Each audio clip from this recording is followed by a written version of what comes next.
उत्तर भारत के एक छोटे से हरे भरे गांव सोनपुर में एक बहुत ही सुंदर लड़की रहती थी।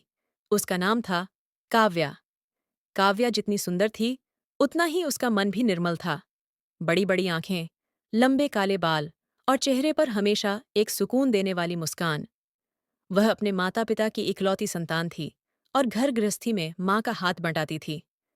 गांव के बाहर एक शांत बहती हुई नदी थी, सरस्वती नदी। वही नदी गांव की जीवन रेखा थी। लोग वहीं कपड़े धोते, जानवरों को पानी पिलाते और बच्चे वहीं खेलते।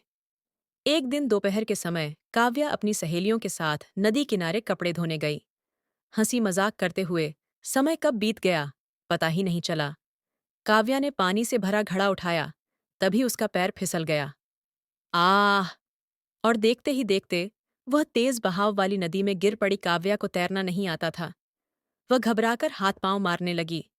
बचाओ, बचाओ! उसकी आवाज नदी के शोर में दबने लगी।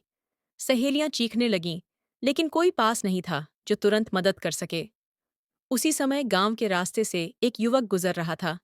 उसका नाम था अर्जुन। लंबा गठीला शरीर, सादा कुर्ता पायजामा और आंखों में आत्मविश्वास की चमक।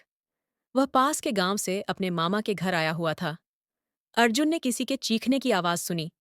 उसने नदी की ओर देखा और बिना एक पल गंवाए अपने जूते उतारकर नदी में कूद पड़ा। तेज बहाव के बीच अर्जुन ने बड़ी मुश्किल से काव्या को पकड़ा। काव्या बेहोश हो चुकी थी। अर्जुन तैरता हुआ उसे किनारे तक ले आया। उसने काव्या को जमीन पर लिटाया और उसके पेट पर हल्का दबाव दिया। कुछ क्षणों बाद काव्या को खांसी आई और उसके मुंह से पानी निकलने लगा। उसने धीरे धीरे आंखें खोलीं। सबसे पहले उसने अर्जुन का चेहरा देखा। काव्या धीमी आवाज में बोली, आप आप कौन हैं? अर्जुन मुस्कुराया। मैं अर्जुन हूं और अब आप सुरक्षित हैं। काव्या का दिल तेज धड़कने लगा। उसे महसूस हुआ जैसे उसकी जिंदगी उसे नया रास्ता दिखा रही हो। अर्जुन भी काव्या की मासूमियत और सुंदरता से प्रभावित हो चुका था। दोनों कुछ पल एक दूसरे को देखते रहे। कोई शब्द नहीं, लेकिन बहुत कुछ कह दिया गया। गांव वाले वहां पहुंच गए। काव्या को घर ले जाया गया। उस दिन के बाद काव्या और अर्जुन की मुलाकातें धीरे धीरे बढ़ने लगीं। अर्जुन अक्सर काव्या के घर के पास से गुजरता। काव्या छत से उसे देखती। कभी मंदिर में, कभी मेले में, कभी नदी किनारे। दोनों की मुलाकात होने लगी। एक दिन अर्जुन ने हिम्मत जुटाई। काव्या, जिस दिन तुम्हें नदी से बचाया था, उसी दिन मेरा दिल भी तुम्हारे पास रह गया। काव्या शर्माते हुए बोली, और मेरा दिल तो उसी दिन आपका हो गया था। दोनों ने एक दूसरे से हमेशा साथ रहने का वादा किया।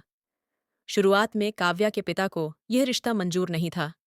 अर्जुन गरीब था, लेकिन ईमानदार और मेहनती।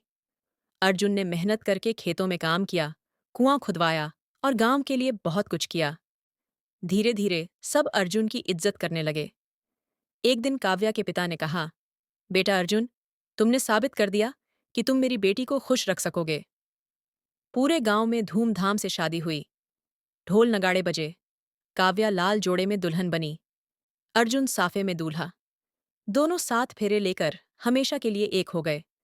समय बीतता गया। काव्या और अर्जुन का एक प्यारा सा घर बना।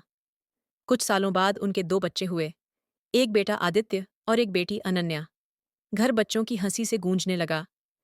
कभी कभी काव्या नदी किनारे बैठकर अर्जुन से कहती, अगर उस दिन मैं नदी में न गिरती तो शायद हमारी कहानी कभी शुरू ही न होती।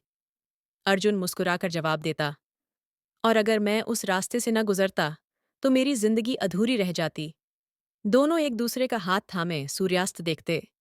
एक हादसे से शुरू हुई कहानी जिंदगी भर के प्यार में बदल चुकी थी।